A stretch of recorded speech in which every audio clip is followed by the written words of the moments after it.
Masya Allah, Alhamdulillah Rabbil Alamin. Kembali lagi di Cahaya Hati Indonesia. Dan saat ini Alhamdulillah seperti janji Ali tadi, kita sudah bersama abang kita, Abang Said Bajuri. Assalamualaikum. Waalaikumsalam warahmatullahi Masya Allah, wabarakatuh. ente mendekati Ramadan kelihatan bercahaya banget. Masya Amin Allah. ya Rob. Ibadahnya Nah, bagus pasti nih. Lampunya terangan dikit baru ganti lampu. Baik Abang Said, ini Siap. Ramadan insya Allah ya. Kalau Allah redho kita sampaikan umur kita di Ramadan ya. Amin. Jumat insya Allah Ramadan, hari Amin, yang insya Allah. bagus untuk mengawali Ramadan. Amin, Persiapan ente apa? Mungkin kalau kemarin hatam sebulan 50 kali, sekarang mungkin Wah, kita... enti terlalu lebay Le. Satu aja belum. Masya Allah. Tapi ada target ya? Ada target Insya ya? Allah. Insya Allah ya, Pasti ada Masya Allah. target. Silakan Bang Target Said. pertama pasti nyari bini dulu. Oh dari bini di Ramadan. Enggak. Kobul insya Allah doanya. Amin, kobul ya Rob. Amin ya. Baik silakan Bang Said. Syukran Ali. Bismillahirrahmanirrahim. Assalamualaikum warahmatullahi wabarakatuh. Alhamdulillahirabbil alamin wassalatu wassalamu ala asrafil anbiya'i wal mursalin wa ala alihi washabihi ajmain amma ba'du. Jumpa lagi dalam Cahaya Hati Indonesia bersama saya Said Bajuri. Dan sekarang sudah ada beberapa pertanyaan yang masuk ke media sosial kami @cahayahatiainus yang insya Allah nanti akan langsung dijawab oleh guru-guru kita bersama Syekh Ahmad Al-Misri, ada Ustadz Taufikur Rahman dan Ustadz Abdurrahman Al-Jailani dengan tema menyiapkan diri menyambut Ramadan. Langsung aja Ustadz, siap? Oke. Ali, ente enggak? Ustadz. Nggak ditanya. Siap pula. Oh, ya. Siap. Silakan. Oke. Pertanyaan pertama untuk Syekh. Bismillah dari Reina Pratiwi 14.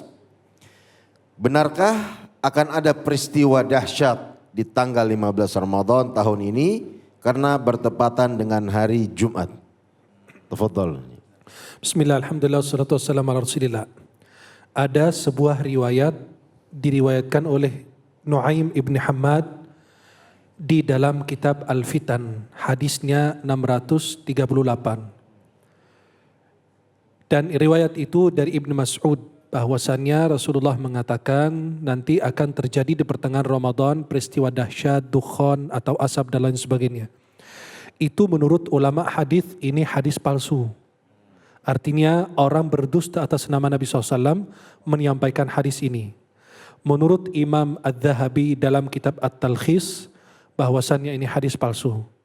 Menurut Imam Ibnul Jauzi dalam kitab Al-Mawdu'at, itu juga hadis palsu. Menurut Imam Al-Uqaili dalam kitab Ad-Du'afa Al-Kabir, bahwasannya ini riwayat palsu. Maka saya berharap kepada masyarakat sebelum menyebarkan berita apapun tentang hadis, tentang corona, tentang penyakit, tentang tetangga, tentang teman, harus lebih teliti dulu. Jangan gampang menyebarkan apalagi berdusta atas nama Nabi. Karena hadis dan ayat yang kita gunakan untuk hukum dan hal yang gaib harus hadis yang jelas, yang sahih. Hadis lemah tidak bisa, apalagi hadis palsu. Ketika orang berdusta atas nama Nabi Muhammad SAW, maka peristiwa itu tidak ada sama sekali menurut riwayat hadis. Kalau seandainya terjadi, tidak pernah disebutkan oleh Rasulullah di dalam hadisnya. Maka jangan menakut-nakuti orang. Sudah corona, tambah takut lagi, orang tidak bakalan keluar dari rumah sembari kiamat. Maka Nabi SAW mengatakan, kalau sudah kiamat dan ada tanaman di tangan kalian, tanamin. Sekarang bilang, kalau terjadi peristiwa di pertengahan Ramadan, kalian ayo masuk rumah tidur berselimut. Artinya suruh orang bunuh diri. Nggak sholat, nggak meminta perlindungan kepada Allah. Seharusnya pada saat itu kita memohon pertolongan Allah. Maka ketahuilah para pemirsa dimanapun Anda berada, bahwasannya ini riwayat palsu, berdusta atas nama Nabi. Kalau antum menyampaikan lagi, berarti sama antum berdusta atas nama Rasulullah.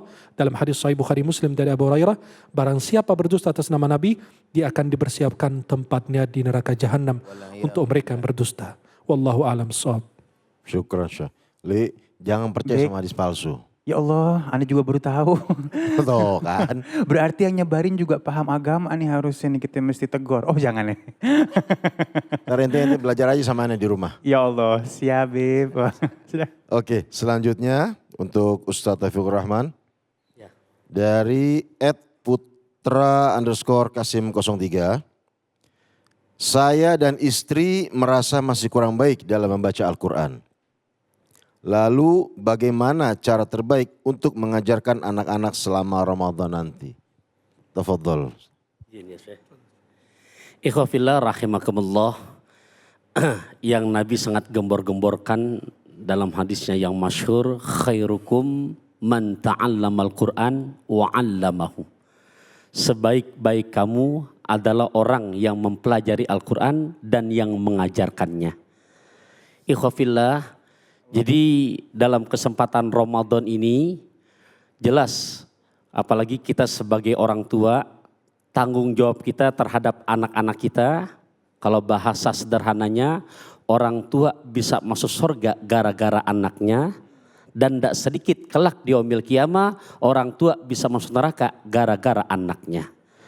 Nah, dalam kondisi memang kita ragu-ragu kenapa? Kalau memang sekiranya memang ragu-ragu kita belum becus untuk mengajarkan, ya jelas karena yang namanya ya belum mahir.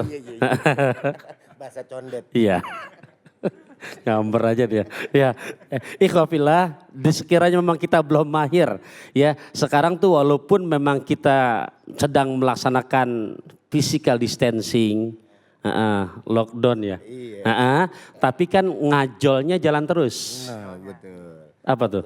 Ngaji online. Ngaji online. Iya. Nah, ini jauh-jauh hari Nabi udah ngasih peluang, antum a'lamu bi umuri dunyakum. Kamu udah lebih tahu dengan perkembangan zaman kamu. Jadi ikhwafillah, khususnya kita sebagai para suami untuk tetap dalam kondisi Ramadan yang akan datang, perihal yang namanya menanamkan ketauhidan, lebih-lebih Quran, sederhana bahasa saya, ke rumah mertua, ya, bawa nenteng colenak ke rumah mertua, duduk di taman bersama tetamu. Orang tua yang sayang sama anak, bekali mereka iman dan ilmu. Mantap, cakep. Oh, cakep. Jadi panggil guru juga boleh Ustadz ya? Iya. Panggil guru, panggil guru. Iya, ente panggil guru, gurunya sampai rumah ente disinfektan semua. Insyaallah khair. Khair insyaallah.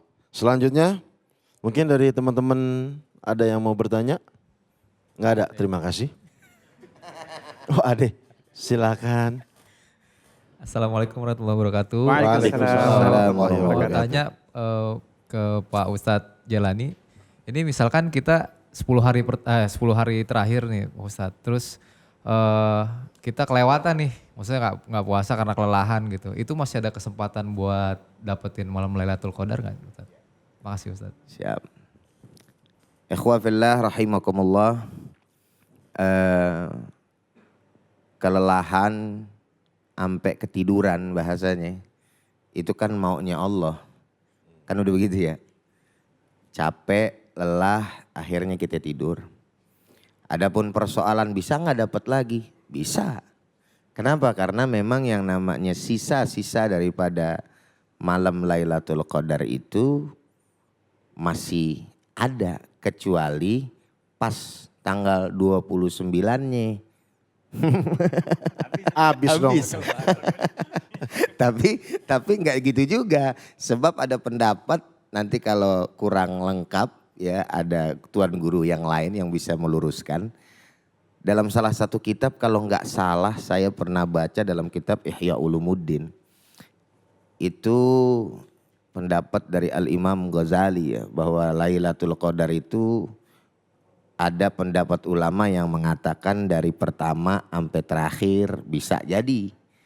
Ada yang dari malam pertama sampai terakhir bisa jadi, tapi malam ganjil-ganjil. Ada 10 terakhir, 10 terakhirnya juga semuanya. Nah yang paling masyhur adalah di 10 terakhir malam-malam ganjil.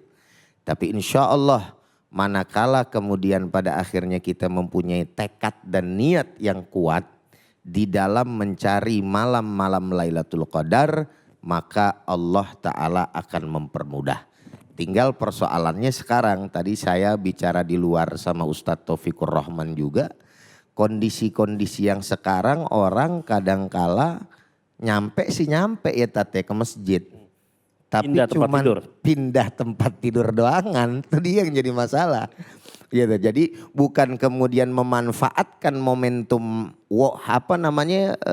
detik demi detik di malam Lailatul Qadar tersebut, tapi cuman numpang tidur di masjid ame sahur doangan. Gitu lah. Sehingga hal yang lainnya terlewati. Oleh karenanya ini yang perlu diperhatikan gitu ya. Bagaimana kemudian memanfaatkan waktu yang sedemikian rupa yang Allah Ta'ala berikan agar benar-benar kita bisa mendapatkan malam Lailatul Qadar tersebut.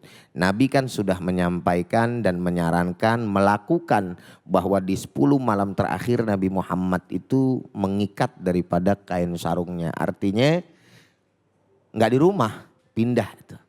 Terus kemudian yang namanya iktikaf juga bagaimana kan kudu belajar. Niat iktikaf tuh bagaimana juga kudu belajar. Sebab kalau cuman masuk doang ke dalam masjid, niatnya kagak jadi pahala iktikaf deh. Gitu kan. Nah kalau udah masuk ke dalam masjid juga ada aturan lagi, kagak boleh main sembarangan numpang ke rumah dulu. Balik dulu ngapa emang mau ketemu bini? Lah bukan iktikaf namanya itu. Jadi iktikaf tuh berdiam diri, ada tata caranya, ada adabnya di dalam masjid. Nah dengan itu semua kalau sudah kita lakukan insya Allah kita bisa mendapatkan malam Lailatul Tapi kan Qadar. nggak bisa itikaf di masjid, sekarang masjidnya nggak bisa digunakan. Itikafnya di rumah berarti. Iya guru ya. Ada. Masya Allah. Jadi begitu aja. Mudah-mudahan artinya kalau persoalan inti tadi tidak menjadi masalah. Karena memang kelelahan, ketiduran itu pun dari Allah Subhanahu wa Ta'ala. Dan orang yang tertidur itu kan Syekh ya, tidak mendapatkan daripada yang namanya kewajiban dalam beribadah. Apalagi ini kan ibadahnya sunnah gitu. Tapi bukan ngentengin ibadah sunnah ya. Dalam pemahaman seperti itunya. Insya Allah ketika hari-hari yang lain kita perhatikan dengan sebaik-baiknya, Allah Ta'ala akan memberikan kemudahan. Wallahu a'lam. Amin, amin.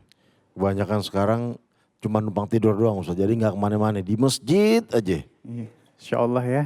Ente juga pernah nih kalau nggak salah nih liatin. Aneh mah itikaf cuma mau ngetren. Oh salahin auzubillah min zalik jangan ya. Ngetren selfie udah. Iya. Baiklah, itulah tadi jawaban dari guru-guru kita. Jangan kemana-mana, setelah ini kita akan melakukan doa bersama dengan guru-guru kita. Tetap di Cahaya Hati Indonesia.